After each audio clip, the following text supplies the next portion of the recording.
Since July, lots has happened politically.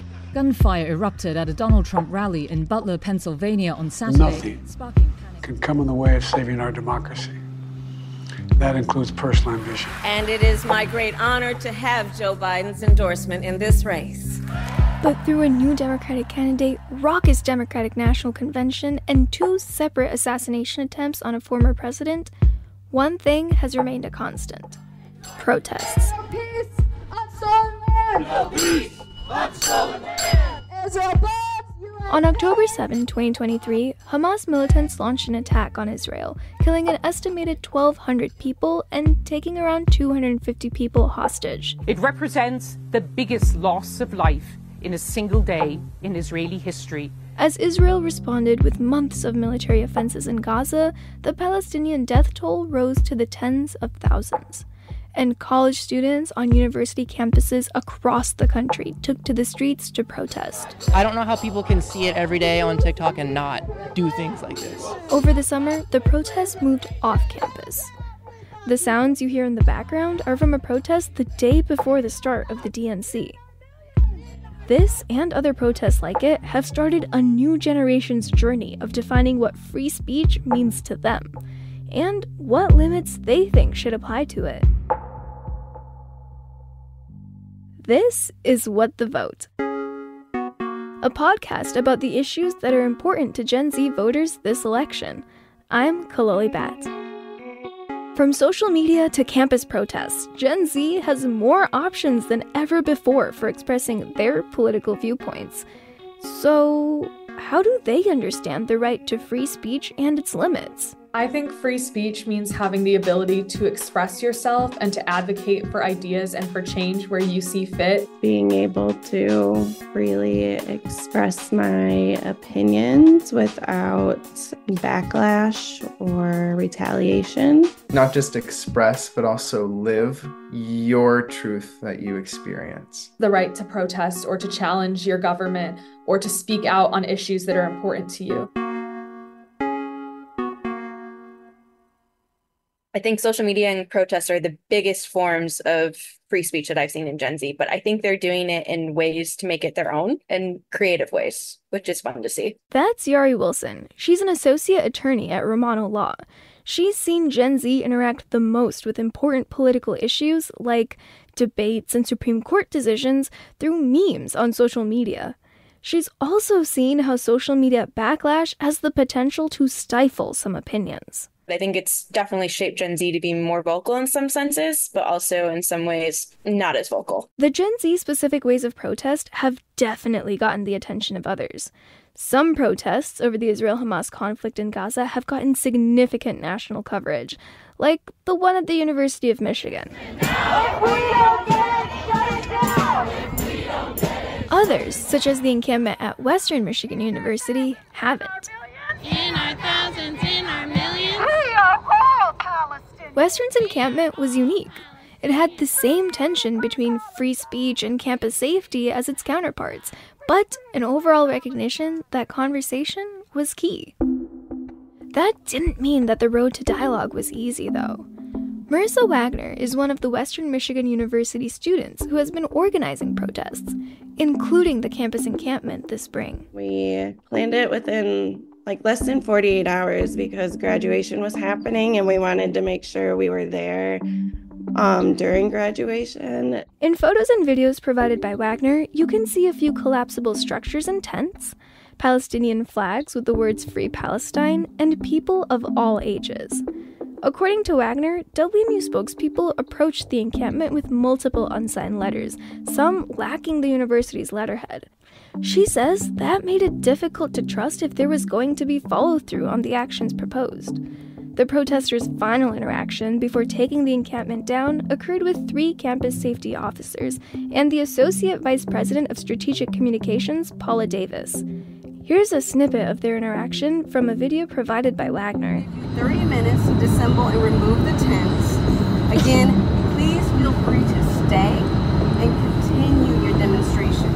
But anyone who has a tent, we ask that you remove it from university property. It was very obvious they didn't want this to escalate, and they were doing everything they could to like be civil and not like upset us, basically. Wagner says she didn't want to escalate the situation either. So after taking a group vote, the encampment disbanded and reached an agreement with administrators. Eventually, when we got on the phone with them to arrange the sit down, we got something in writing saying this is the date we're going to sit down, and I think it was the next day. A group of organizers and administrators would meet every other week to discuss a resolution. This included discussing a letter to the campus community from the president about the war and divestment from companies that contribute to the war and ongoing crisis. The group decided to tackle the letter to the campus community first. By the third meeting, we were still discussing the language of the statement and going back and forth on these details that really, at the end of the day, like, we came to the conclusion that we had different definitions of what specific means, which is just ridiculous that we had to spend an hour arguing over this. In the end, the president did release a letter to the campus community. 20 minutes before the letter was sent out, according to Wagner, administrators gave the representatives of the encampment a chance to change certain parts. Wagner says that wasn't enough time to respond. Here's a snippet of the letter. The causes and solutions to the hostilities abroad are intensely debated, both in the region and right here at home. This includes some students and others in our community who have voiced their concerns. Central to our mission as a university is to seek knowledge and build understanding so that we can pass it on to current and future generations. As such, we are committed to the free exchange of ideas. It is also part of our obligation to ensure that those exchanges are informed by facts and context. Wagner wasn't the only one who was unhappy with the administration's letter. Other people in Western Michigan's community voiced their concerns at a Board of Trustees meeting on June 27. Alum Sarah Ruggles said this. The president's statement makes it abundantly clear that the administration has acted in bad faith in order to dilute, delay, and disempower the student movement, and never had any intention of negotiating, even the least complicated of their demands. It does give people of conscience the clarity of no confidence in the current leadership. And this from Kalamazoo community member Nathan Micklacher. As I've witnessed this university tell students they have a right to protest, but only at a time, place, and manner approved by the university, I'm reminded of what Dr. King wrote in Birmingham jail. Quote, shallow understanding from people of goodwill is more frustrating than absolute misunderstanding from people of ill will. I reached out to Western Michigan University several times, but they didn't respond to repeated requests for an interview. We're going to take a quick break. When we get back, the tension between students' rights to protest and the university's obligation to educate. We'll be right back.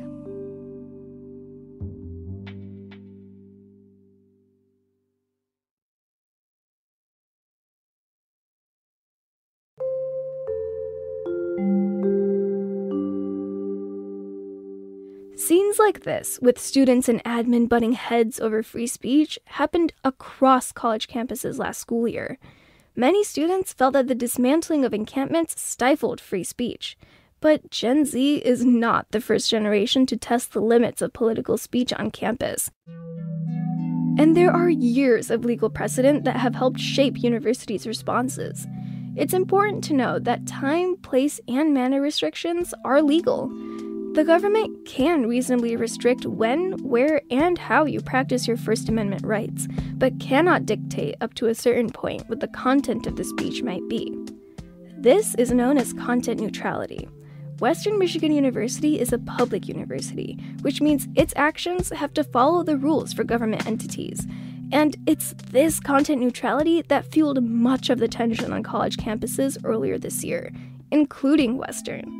Students believe the university should divest from companies with any ties to Israel's war effort. Jennifer Townsend saw the situation differently.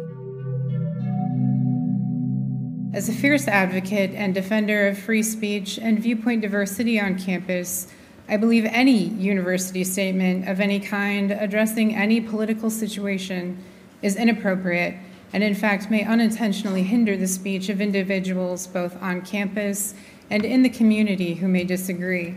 She's a professor and member of We Talk, an organization on Western's campus that promotes respectful discourse.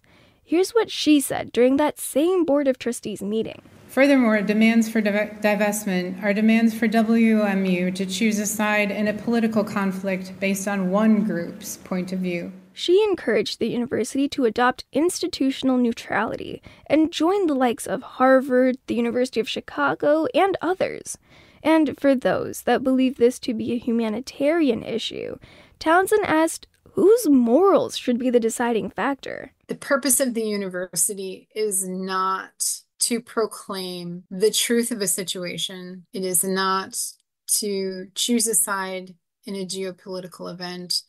The purpose of the university is to seek the truth for any of the big questions, science, engineering, humanities, any of it. The purpose is to seek the truth, and through that, to educate and to be educated. I followed up with Townsend to ask about her thoughts on what she thinks free speech on campus should look like. So generally, if we're not able to have a civil conversation about topics that we don't agree on, we're not able to compromise. And if you can't compromise, you can't make progress. But Townsend says she encounters two big problems. First, she says many young people aren't necessarily open to having their minds changed. Second, students' own misconceptions about the extent and limitations of free speech. But Gen Z isn't a monolith, and free speech means different things to different people, even within the same movement. When you start trying to restrict free speech and you start trying to say, oh, this is acceptable language, this is unacceptable, then we start getting into this really, really scary territory. I think the only way we're going to get change is if younger people actually get in. I don't really pay attention to counter-protesters because they're just reactionary. Needing a permit isn't inherently a violation of free speech.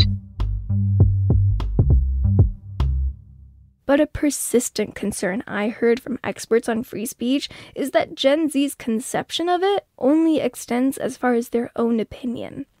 Nancy Costello, who teaches a media law class and is the director of the First Amendment Clinic at Michigan State University, provides an example. I noticed something that happened just in my class this past semester, where I taught a media law class. In that class, free speech issues would often come up.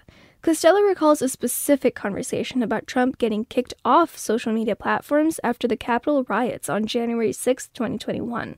What's the argument from Twitter and Facebook's point of view for why they can kick him off?